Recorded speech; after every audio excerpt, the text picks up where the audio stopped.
Textile बैठ जाएगा। मैं सुन रहा था, मेरा दुर्भाग्य था कि मैं हाउस में नहीं था।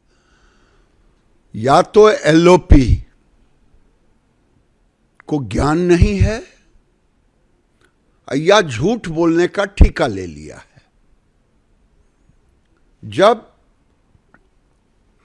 ट्रेड वॉर चल रहा था पिछले साल,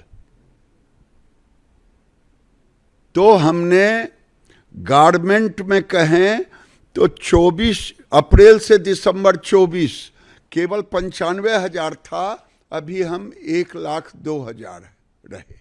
इसमें यूएस हमारे ऊपर, फिर भी हम यूएस को दिए हैं, ऐसा नहीं है।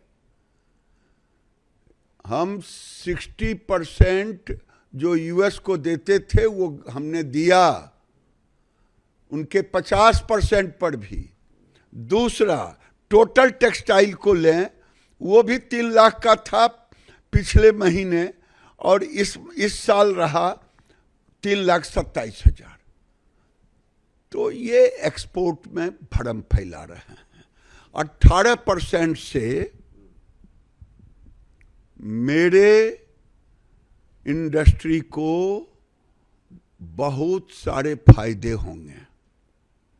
और इंडस्ट्री से जाके पूछ लीजिए कौन इंडस्ट्री की बात ये कर रहे हैं जिससे इन्होंने बात किया, ये भरम फैलाने का। दूसरी बात मैं चुनौती के साथ करता हूँ, ये कॉटन की बात की। एक तो मैं कहता हूँ कि आपकी सरकार ने 3,700 रुपये एमएसपी दे रहा था, हमने 8,000 रुपये एमएसपी दिया, और किसानों से खुले में हमने खरीदारी की, पूरे राज्यों में 11 राज्यों में किया।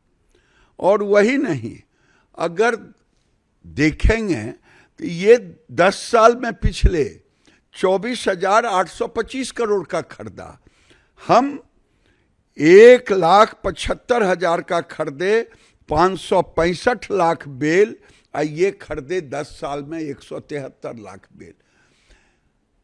मैं चुनौती के साथ कह रहा हूं कि हमारे पास जो कॉटन होते हैं, लगभग 35 लाख बेल हम कम पैदा कर रहे हैं।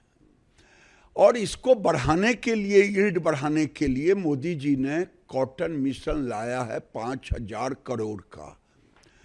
तो न किसानों को नुकसान है, न इंडस्ट्री को नुकसान है राहुल गांधी को। वो भरम फैला करके ये अपनी बात कह रहे हैं।